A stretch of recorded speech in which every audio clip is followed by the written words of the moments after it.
आज हम अपने स्पर्श पुस्तक के अंतर्गत कर चले हम फिदा कविता पाठ का अध्ययन करेंगे। इस पाठ के जो कवि हैं वो कैफी आज़मी हैं। कैफी आज़मी यहाँ पर सबसे पहले पाठ का नाम लिखते हैं। पाठ कर चले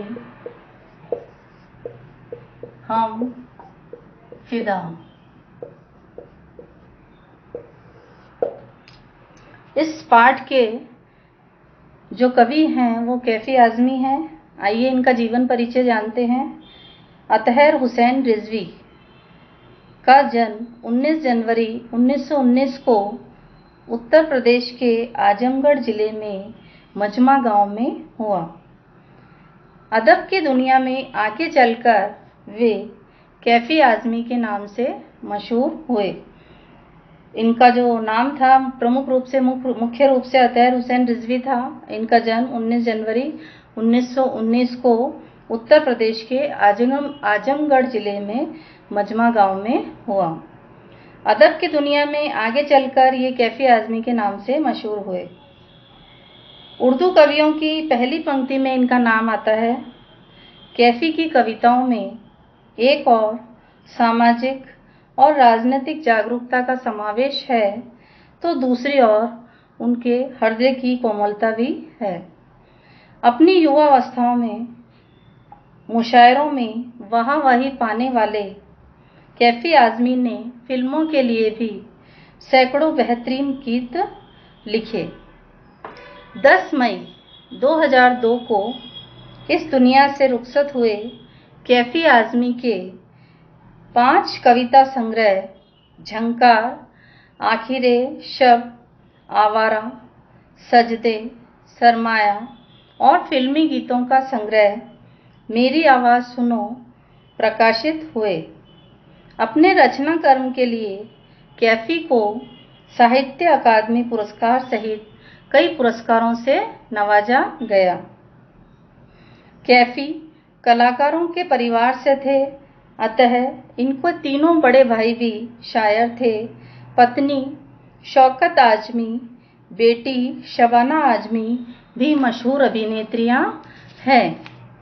आइए हम इसका पाठ प्रवेश जानते हैं कि बच्चों देखिए, जिंदगी जो है अपनी जिंदगी होती है वो सभी को प्रिय होती है, प्राणों से प्रिय होती है।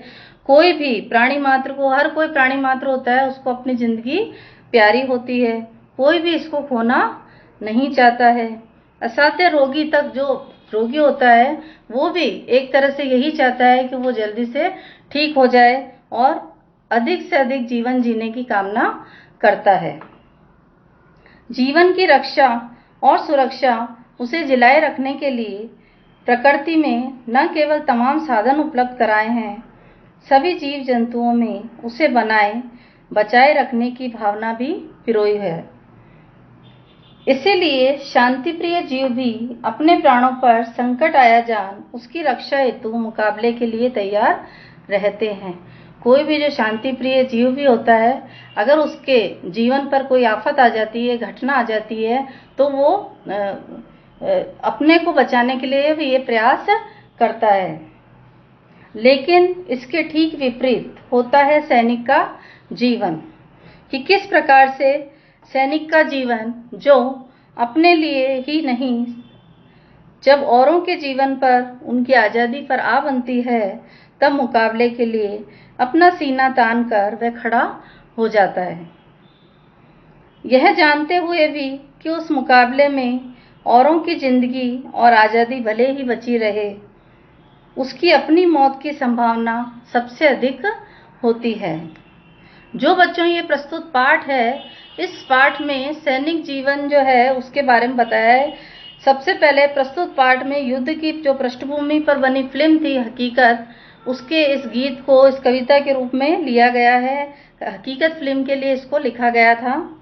ऐसे ही सैनिकों के हृदय की आवाज़ बयान करता है जिन्हें अपने किए धरे पर नाज है। इसी के साथ इन्हें अपने देशवासियों से कुछ अपेक्षाएं भी है और क्योंकि जिनसे वे अपेक्षाएं हैं वे देशवासी और कोई नहीं, हम और आप ही हैं। इसीलिए आइए इसे पढ़कर अपने आप से पूछें कि हम उनकी अपेक्षाएं पूरी कर रहे हैं या नहीं। जो सैनिक है वो अपने हृदय की आवाज़ को बयान करता हुआ ये कहता है कि किस तरह से मैंने अपने जीवन को देश के लिए कुर्बान कर दिया है। अब वो युवा पीढ़ी, जो आने वाली नई युवा पीढ़ी है, उनका आह्वान करते हुए, उनको प्रेरित करते हुए वो कह रहा है कि अब तुम्हारा समय आ गया है कि तुम देश की बागडोर को संभालो। तो इसके सबसे पहले हम शब्दार्थ को जानेंगे।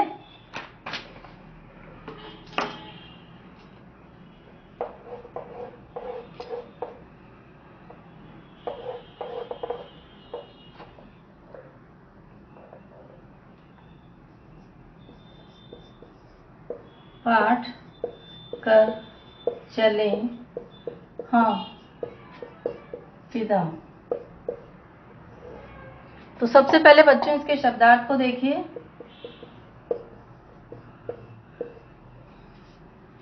यहाँ पर बांकपन यानी वीरता का भाव, बांकपन वीरता का भाव। फिदा, फिदा न्योछावर, हवाले,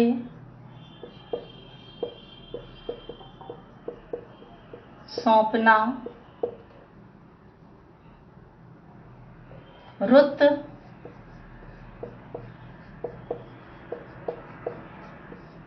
रुत मौसम,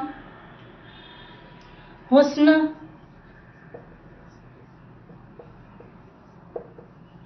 सुंदरता। फिर देखिए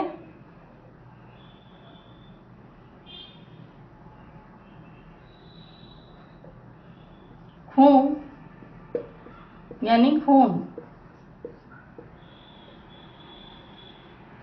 काफिले,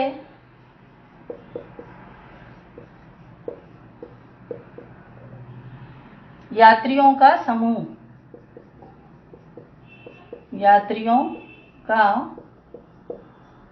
समूह। फतह, फतह जीत। नब्ज नाड़ी। जमी, जमी का क्या हो जाएगा? जमीन। और लकीर, यहाँ पर देखिए लकीर, लकीर यानी रेखा। तो देखिए फिर से हम शब्दार्थ को जानते हैं। बांकपन पहले जो लिखाया था वो वीरता का भाव, खून, खून, फिदा, न्योछावर, हवाले, सौंपना, रुत मौसम, हुस्न सुंदरता, लकीर रेखा, काफिले यात्रियों का समूह, फतह जीत, नब्ज नाड़ी, जमी जमीन। अब बच्चों आप जब भी ये वीडियो देख रहे हैं तो आप अपनी जो भी पाठ्य पुस्तक है उसको आप अपने पास लेके बैठें, क्योंकि जो भी आपके जो नोट्स वगैरह की कॉपी है उसको आप लेकर अपने नज़दीक बैठें। आइए हम इसका भावार्थ जानते हैं। सबसे जो पहला भावार्थ है इसका, कर चले हम फिदा जानो तन साथियों, अब तुम्हारे हवाले वतन साथियों। सांस थमती गई, नब्ज जमती गई, फिर भी बढ़ते कदम को न रुकने दिया। कट गए सर हमारे तो कुछ गम नहीं, सर हिमालय का हमने न झुकने दिया। मरते मरते रहा बांकपन साथियों, अब तुम्हारे हवाले वतन साथियों। यहाँ पर युद्ध के मैदान में जो सैनिक है, तो यहाँ पर कवि कहते हैं कि जो सैनिक है वो अपने आखिरी संदेश में ये कहना चाह रहे हैं कि उन्होंने तो अपने प्राण इस देश के लिए न्यौछावर कर दिए, अपने आप को बलिदान कर दिया और अपने प्राणों को वो देश हित के लिए न्यौछावर भी कर रहे हैं। और अब जाते जाते यह जो देश है उसको हम अब आपको सौंपकर जा रहे हैं। देखिए फिर से, कर चले हम फिदा जानो तन साथियों, अब तुम्हारे हवाले वतन साथियों। सैनिक अपने आखिरी संदेश में ये कहना चाह रहे हैं कि वो अपने प्राणों को देश के हित के लिए न्यौछावर करते हुए अब इस देश को उन देशवासियों को, उन युवा पीढ़ी को सौंप रहे हैं कि वो अब इसकी बागडोर को संभाले। सैनिक यहाँ पर अपने उस युद्ध के दृश्य को बताते हुए कहते हैं कि जब दुश्मनों ने देश पर हमला किया था, जब हमारी सांसें हमारा साथ नहीं दे रही थी और हमारी नाड़ियों में खून जम रहा था, फिर भी हमने अपने कदमों को नहीं रोका, अपने कदमों को आगे बढ़ाते हुए जस को जारी रखा और अपने बढ़ते कदमों को जारी रखते हुए हम अपने दुश्मनों को पीछे धकेलते रहे। इसके बाद सैनिक गर्व से कहते हैं कि हमें अपने सर कटवाने पड़े तो हम खुशी खुशी कटवा देंगे, पर हमारे गौरव के प्रतीक हिमालय को नहीं झुकने देंगे, अर्थात हिमालय पर कदम नहीं पड़ने देंगे। हम मरते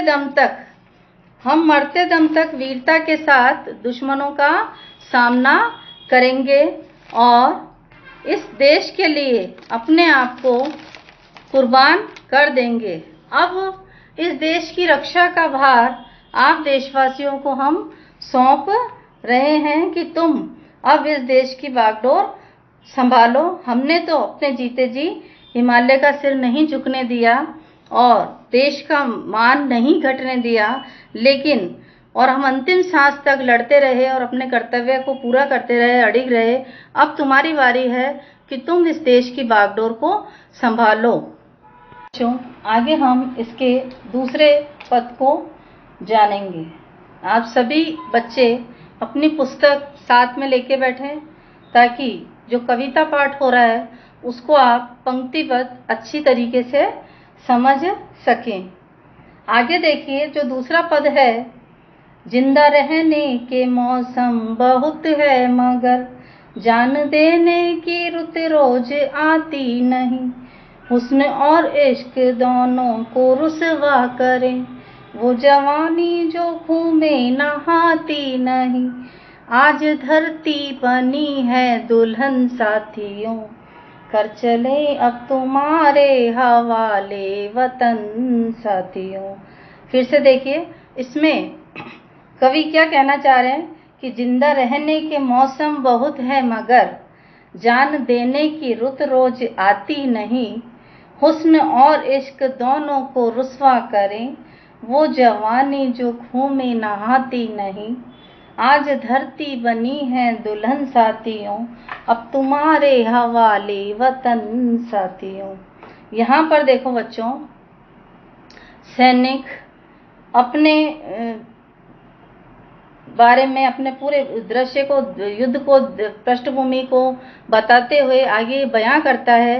देशवासियों को वो आगाह कर रहा है कि तुम्हारे पूरे जीवन में कई ऐसे अवसर आते हैं, हमारे पूरे जीवन में, जो हमें जिंदा रहने के लिए कई अवसर प्रदान करते हैं, लेकिन हमें अपने देश के लिए प्राणों को न्यौछावर करने की जो खुशी होती है वो हर किसी को नहीं मिल पाती है। सैनिक ये देशवासियों को आगे प्रेरित करते हुए कहते हैं कि आपके जीवन में कई ऐसे अवसर आएंगे कि आपको जीवन जीने का पूरा अधिकार मिलेगा, और लेकिन अगर आप देश के लिए कुछ करें, कुछ मर मिटें देश के लिए, तो वो जो खुशी होगी आपको प्राण न्यौछावर करने की, अपने देश पर मर मिटने की, वो हर किसी को प्राप्त नहीं होगी। तो अर्थात जो सैनिक है वो देश पर मर मिटने का एक भी मौका नहीं खोना चाहते हैं।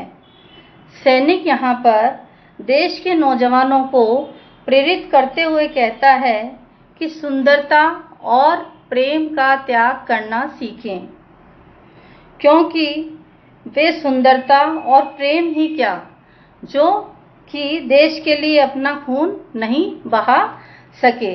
तो इस प्रकार से सैनिक यहाँ पर जो दूसरा पद है वो देखिए, जैसे पहला पद यहाँ पर जो पंक्ति है वो यहाँ से यहाँ तक आएगी, कर चले हम फिदा,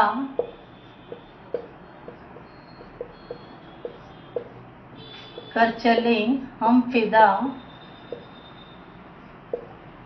जानो तन साथियों।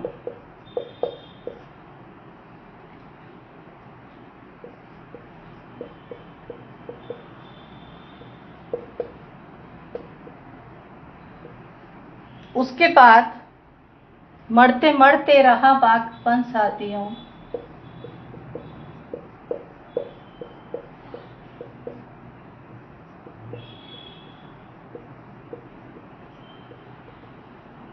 फिर साथियों दूसरा जो बनेगा इसमें, ये बनेगा जिंदा रहने के मौसम बहुत है मगर, जिंदा रहने के मौसम बहुत है मगर, यहाँ से लेके और तुम्हारे हवाले वतन साथियों।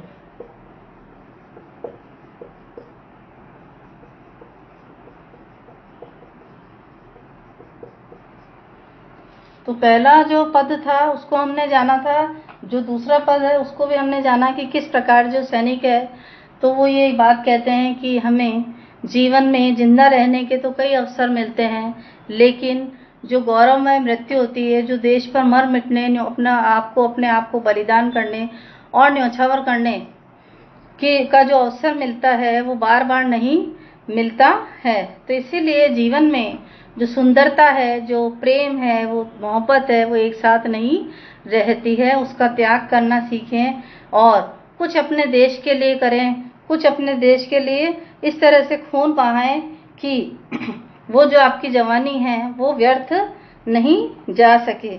इस प्रकार से आज धरती जो है वो पूरी तरह से रक्त से लाल हो चुकी है और जो धरती है वो दुल्हन की तरह दिख रही है।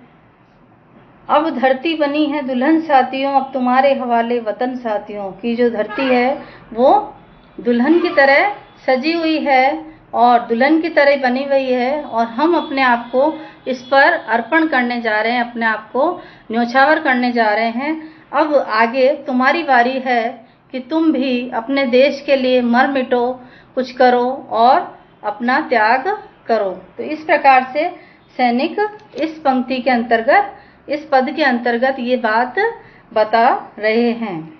आगे देखिए,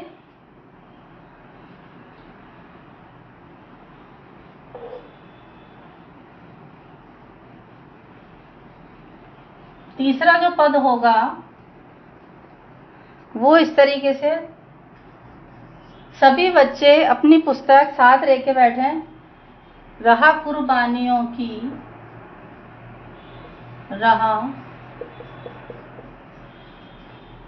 रहा कुर्बानियों की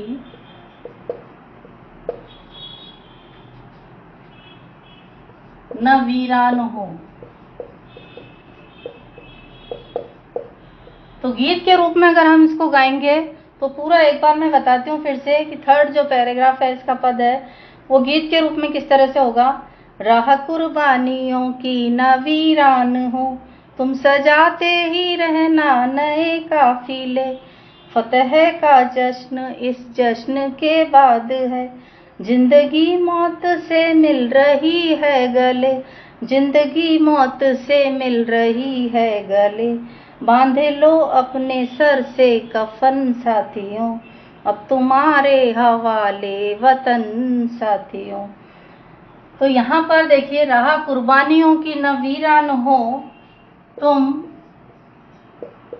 सजाते ही रहना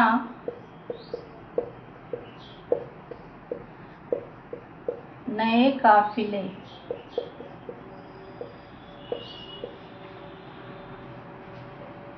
फतह का जश्न, फतह का जश्न इस जश्न के बाद है।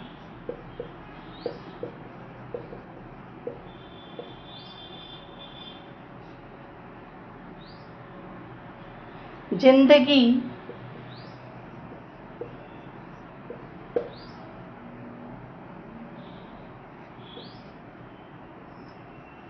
जिंदगी मौत से मिल रही है गले।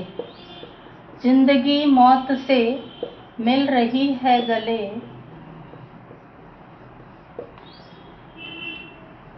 बांध लो, बांध लो अपने सर से, बांध लो अपने सर से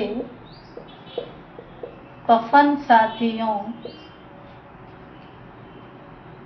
बांध लो अपने सर से कफन साथियों।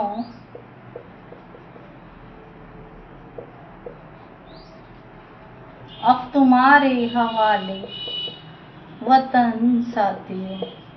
अब तुम्हारे हवाले वतन साथियों। जो तीसरा पद है, राह कुर्बानियों की न वीरान हो, तुम सजाते ही रहना नए काफिले। फतह का जश्न इस जश्न के बाद है।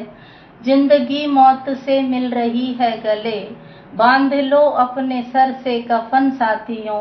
अब तुम्हारे हवाले वतन साथियों। यहाँ पर सैनिक आगे कह रहे हैं कि बलिदान करने वालों के रास्ते उजड़ने नहीं चाहिए, कि हम अपने आप को इस देश पर कुर्बान कर रहे हैं, अपने आप को इसको न्योछावर कर रहे हैं। अब तुम्हारी बारी है, तो बलिदान करने वाले आगे भी जो रास्ते हैं वो वीरान नहीं होने चाहिए, सुनसान नहीं होने चाहिए, उजड़ने नहीं चाहिए। और हमारे बाद, हमारे पीछे तुम लोग तैयार रहना बलिदान करने के लिए, और ये जो रास्ते हैं वो सुनसान नहीं रहने चाहिए। बलिदान के जो रास्ते हैं वो उजड़ने नहीं चाहिए, सुनसान नहीं रहने चाहिए। हमारी जीत की खुशियाँ हमारे मरने के बाद सब जगह मनाई जाएगी। उसी तरीके से जीवन और मृत्यु का ये एक तरह से मिलन कहा जाएगा। आप लोग भी इसी तरीके से तैयार रहें, क्योंकि जो ये देश है वो अब हम तुमको सौंप कर जा रहे हैं। तो हम बलिदान दे रहे हैं, और हमारे बाद भी ये तुम्हारा जो सिलसिला है बलिदान करने का, जो अपने आप को देश पर मर मिटने का, जो न्योछावर करने का, वो इसी तरीके से आगे चलता रहना चाहिए। जब भी देश को हमारी ज़रूरत हो, देश के ऊपर कोई भी शत्रु हमला कर दे, तो देश की रक्षा के लिए आप सभी को एकजुट होकर आगे आना होगा और इन रास्तों को सुनसान नहीं करना होगा। जीत की खुशी तो देश पर प्राण न्योछावर करने की खुशी के बाद और दुगनी हो जाती है। तो ऐसी स्थिति में लगता है कि आज जैसे मानो जिंदगी ही मौत को गले लगा रही है, मौत से गले लग रही है। अब ये देश आप देशवासियों को सौंप कर जा रहे हैं, अपने आप को हम इस देश पर न्योछावर कर रहे हैं। अब आप लोगों की बारी है, आप अपने सर पर मौत की चुनरी बांध लो, मौत का कफन बांध लो, और अब आप देश की रक्षा के लिए तैयार रहो, बलिदान करने के लिए तैयार रहो। तो इस प्रकार से बच्चों तीसरे पद के अंतर्गत हमने ये जाना। अगला जो चौथा पद है इसका, वो देखिए,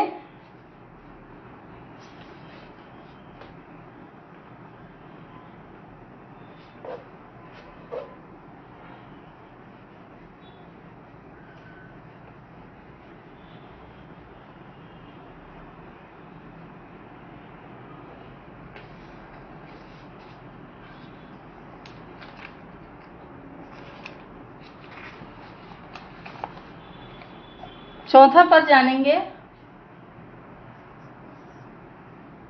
खींच दो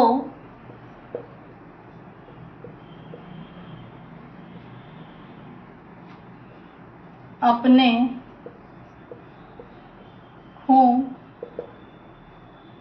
से, खींच दो अपने खूं से जमी पर लकीर, जमी पर लकीर।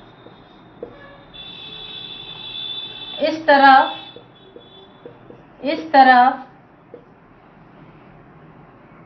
आने पाए ना, इस तरफ आने पाए ना रावण कोई।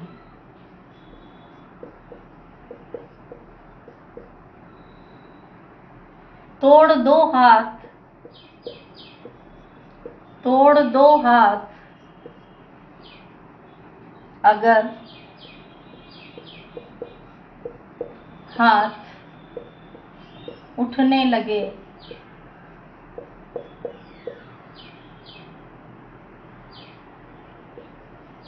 छू न पाए, छू न पाए सीता का दामन कोई, छू न पाए सीता का दामन कोई। राम भी तुम, राम भी तुम ही लक्ष्मण, तुम ही लक्ष्मण साथियों। अब तुम्हारे हवाले वतन साथियों, अब तुम्हारे हवाले वतन साथियों। तो बच्चों, इसमें जो कवि कैफी आज़मी हैं, चौथे पद के अंतर्गत ये बता रहे हैं, इसको गीत के माध्यम से हम गाएंगे। खींच दो अपने खूं से जमी पर लकीर, इस तरफ आने पाए न रावण कोई। तोड़ दो हाथ अगर हाथ उठने लगे, छू न पाए सीता का दामन ही कोई, छू न पाए सीता का दामन ही कोई। राम भी तुम ही लक्ष्मण साथियों, अब तुम्हारे हवाले वतन साथियों, अब तुम्हारे हवाले वतन साथियों। तो आगे देखिए। खींच दो अपने खूं से जमी पर लकीर, इस तरफ आने पाए न रावण कोई। तोड़ दो हाथ अगर हाथ उठने लगे, छू न पाए सीता का दामन कोई। राम भी तुम ही लक्ष्मण साथियों, अब तुम्हारे हवाले वतन साथियों। तो यहाँ पर सैनिक कहते हैं कि हमने तो अपने देश, अपने खून से, देश के लिए हम अपने खून से लक्ष्मण के रेखा के समान, जिस प्रकार से लक्ष्मण रेखा के समान एक रेखा जो है वो तुम भी खींच लो अपने खून से। हमने तो अपने प्राणों को देश पर न्यौछावर कर दिया है और करते हुए हम जा रहे हैं, लेकिन अब तुम्हारी बारी है और तुम अपने खून से, एक प्रकार से अपने खून से एकजुट होकर तुम देश के लिए कुछ ऐसा करो, एक ऐसी लक्ष्मण रेखा खींच दो कि तय कर लो कि उस रेखा को पार करके रावण रूपी जो दुश्मन है वो इस पार ना आ पाए और हमारे देश को कोई भी नुकसान पहुंचा नहीं पाए। सैनिक अपने देश की धरती को सीता के आंचल की तरह पवित्र मानते हैं और कहते हैं कि अगर इसके दामन को, आंचल को अगर कोई छूता भी है या छूने के लिए अगर आगे बढ़ता भी है तो तुम उसका हाथ ही तोड़ दो। अपने वतन की रक्षा के लिए तुम ही राम हो, तुम ही लक्ष्मण हो और तुम ही सब कुछ होकर इस देश के लिए तुम कुछ न कुछ कर गुजर कर अपने आप को बलिदान करते हुए, न्यौछावर करते हुए अपने आप को इस देश के लिए समर्पित कर दो। तो यहाँ पर इसमें यही कहा गया है कि अपने आप को बलिदान करते हुए एकजुट होकर इस युवा पीढ़ी को सैनिक भी ये जाते जाते ये संदेश दे रहे हैं कि हमने तो अपने देश के लिए अपने प्राण न्यौछावर कर दिए, लेकिन अब तुम्हारी बारी है, तुम भी अपने खून से ज़मीन पर लकीर खींच दो, लक्ष्मण रेखा खींच दो, ताकि कोई भी दुश्मन जो है वो हमारे देश पर आंख न उठा सके। भविष्य में कोई भी रावण सीता रूपी धरती, सीता का दामन छूने न पाए। तो यहाँ पर एक दूसरी बात और यहाँ पर इसमें दर्शा रहा है कि जो नारियां हैं हमारी देश की, जो हमारी कन्याएं हैं, वो सभी सुरक्षित रहें और उनकी सुरक्षा को, वो असुरक्षित ना रहें, उनकी सुरक्षा को ध्यान में रखते हुए आपको अब आगे जागना होगा और इस प्रकार से उनकी रक्षा करते हुए और देश की रक्षा करते हुए अपने आप को देश के लिए समर्पित करना होगा। तो इस प्रकार से बच्चों इस पाठ में हमने इस तरीके से जाना। आइए हम वापस से इसका दोहरान करते हैं, सार रूप में जानते हैं। जैसा कि आपने बच्चों पाठ प्रवेश के अंतर्गत जाना था कि जो अपनी जिंदगी होती है वो सभी को प्राणों से प्रिय होती है, कोई भी इसको खोना नहीं चाहता है। असाध्य जो रोगी होता है वो भी अपने जीवन जीने की कामना करता है और वह भी यही चाहता है कि वो जल्दी से स्वस्थ हो जाए और अच्छा हो जाए और वो आगे से जीवन जिए। जीवन की रक्षा, सुरक्षा और उसे जिलाए रखने के लिए प्रकृति ने न केवल तमाम साधन ही उपलब्ध कराए हैं, सभी जीव जंतुओं में उसे बनाए बचाए रखने की भावना भी पिरोई है। इसीलिए शांति प्रिय जीव भी अपने प्राणों पर संकट आया जान उसकी रक्षा हेतु मुकाबले के लिए तत्पर रहते हैं। लेकिन ठीक इसके विपरीत जो सैनिक होता है उसका जो जीवन होता है वो स्वयं अपने लिए जीने के लिए ना होकर देश के लिए जीता है, देश के लिए कुछ कर गुजरने की उसको चाह रहती है।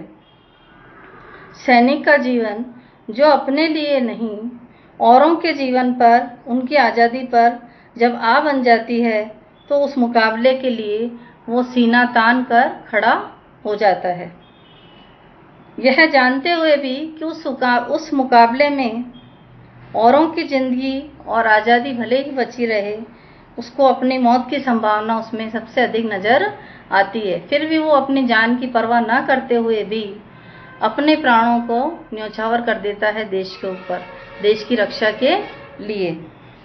जो प्रस्तुत पाठ है बच्चों हमने जाना, जो युद्ध की पृष्ठभूमि पर बनी फिल्म हकीकत के लिए लिखा गया था, ऐसे ही सैनिकों के हृदय की आवाज़ बयान करता है कि जिन्हें अपने किए धरे पर नाज है। इसी के साथ इन्हें अपने देशवासियों से कुछ अपेक्षाएं भी है, चूँकि जिनसे उन्हें वे अपेक्षाएं हैं वे देशवासी और कोई नहीं, हम और आप ही हैं। और इसे पढ़कर आप अपने प्रति कुछ इस तरीके से अपेक्षाएं पूरी कर रहे हैं या नहीं, अपने आप से प्रश्न करें कि हम अपने देश के लिए क्या कर रहे हैं, किस प्रकार से हम अपना सहयोग दे रहे हैं, ताकि कोई बाहर का व्यक्ति आकर, कोई बाहर का दुश्मन आकर हमारे देश पर कब्जा न कर ले। देखो वर्तमान में जो अभी स्थिति बन रही है चीन की और भारत की, उसके संबंध जो है बड़े खराब चल रहे हैं। आप रोज समाचार पत्र में आदि में जानते होंगे कि किस प्रकार से चीन जो है वो आंखें गड़ाए हमारे भारत देश पर बैठा है, लेकिन हमारे भारत देश के जो सैनिक है वो भी बड़ी मजबूती के साथ और बड़ी वीरता का भाव लिए हुए सीना तान कर उनसे मुकाबला करने के लिए तैयार खड़े हैं। तो इस प्रकार आप समाचार के माध्यम से हर तरह की जो ताज़ा जानकारी है वो जान रहे हैं।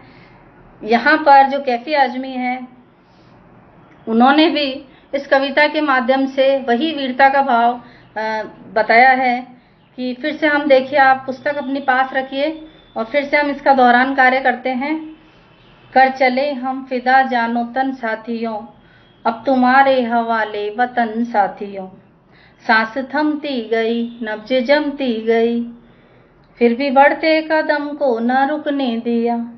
कट गए सर हमारे तो कुछ गम नहीं, सर हिमालय का हमने न झुकने दिया।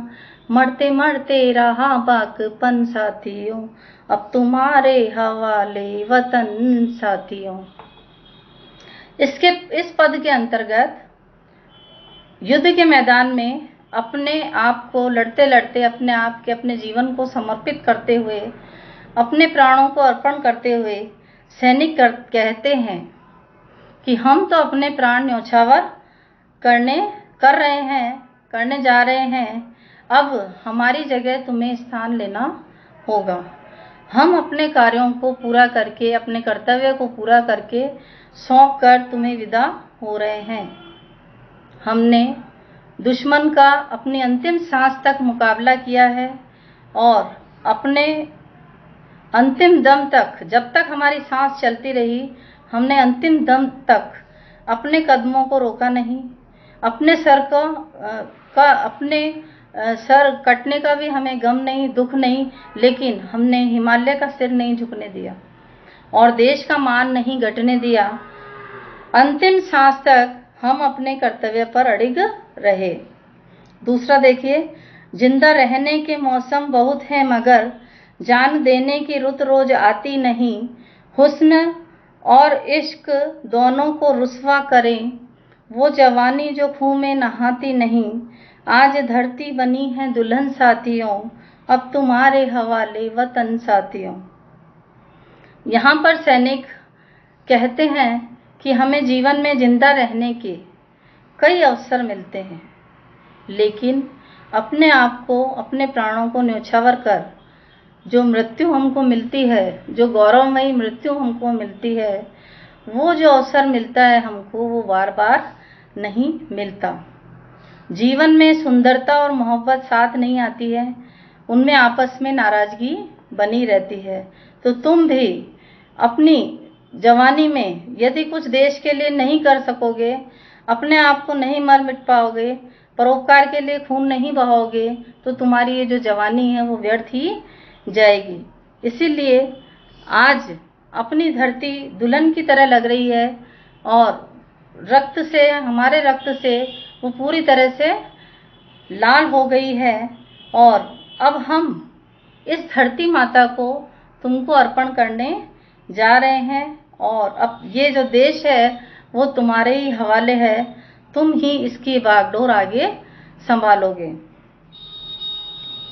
आगे देखिए, रहा कुर्बानियों की न वीरान हो, रहा कुर्बानियों की न वीरान हो, तुम सजाते ही रहना नए काफिले। फतह का जश्न इस जश्न के बाद है, जिंदगी मौत से मिल रही है गले। बांध लो अपने सर पे कफन साथियों, अब तुम्हारे हवाले वतन साथियों। कि बलिदान करने वालों के जो रास्ते हैं वो उजड़ने नहीं चाहिए, सुनसान नहीं रहने चाहिए। ये जो सिलसिला है वो आगे तक चलना चाहिए और हमारी जीत की खुशियां हमारे मरने के बाद सब जगह मनाई जाएगी। यह तो जीवन और मृत्यु का मिलन है। सैनिक कहते हैं कि हमारे बाद अब तुम अपने सिर पे कफन बांध लो, अपने सर पर मौत की चुनरी बांध लो और कुछ करने के लिए, अपने आप को न्यौछावर करने के लिए इस देश पर तुम तैयार रहो, क्योंकि जो ये देश है वो अब तुम्हारे हवाले हम करके जा रहे हैं। तुम तैयार रहो और अपने आप को, अपने जीवन को इस देश के लिए समर्पित कर दो। फिर देखिए आगे चौथा पद, खींच दो अपने खून से जमी पर लकीर, इस तरफ आने पाए न रावण कोई। तोड़ दो हाथ अगर हाथ उठने लगे, छू न पाए सीता का दामन कोई।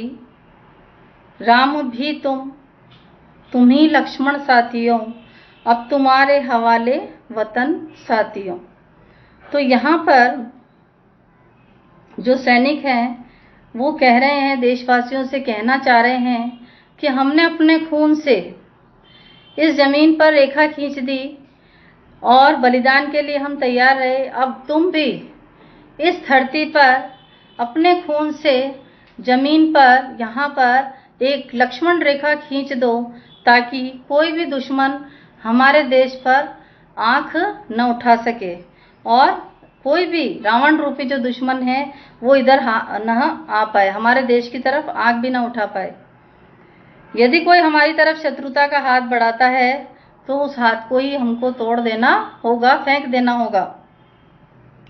भविष्य में कोई भी रावण सीता का दामन न छूने पाए, अर्थात यहाँ पर सीता का दामन एक तरह से धरती माता के आंचल के लिए भी कहा है, और दूसरी तरफ हमारे देश की नारियों और उन अबलाओं के लिए कहा है, उन कन्याओं के लिए कहा है जिनकी सुरक्षा को ध्यान में रखते हुए, जिनके जीवन को बचाते हुए, उनको सुरक्षा प्रदान करते हुए हमको इस देश पर कुछ कर गुजरना है। तो अब तुम खुद ही राम हो और तुम खुद ही लक्ष्मण हो। आज देश में तुम ही राम और तुम ही लक्ष्मण हो, तुम ही आपस में भाई भाई हो, और तुम ही एकजुट होकर इस देश के लिए कुछ करो। अब तुम्हारे हवाले वतन साथियों, अब तुम्हारे हाथ में हम इस देश की बागडोर को सौंपकर जा रहे हैं। अब ये जो देश की बागडोर है अब तुम्हारे हाथों में सुरक्षित रहनी चाहिए। जिस प्रकार से हमने अपने कर्तव्य का पालन किया, उसको पूरा किया, उसी तरीके से तुम भी अपने देश पर अपने आप को बलिदान करते हुए, अपने जीवन का अर्पण करते हुए आप इस तरह से देश के लिए कुछ कर गुजर जाओ। तो बच्चों, इस प्रकार से हमने कैफी आज़मी जो कवि हैं उनका कविता कर चले हम फिदा पाठ का अध्ययन किया। इसके जो पद हैं उनका आप दोहरान करेंगे और इनको प्रसंग सप्रसंग आपको हिंदी की पुस्तक में, हिंदी की जो नोटबुक है आपकी, उसके अंतर्गत करना है और इसके प्रश्नोत्तर का कार्य भी करना है और शब्दार्थ को भी जानना है। तो इस तरीके से ये पाठ कर चले हम फिदा आज पूरा कंप्लीट हुआ अपना।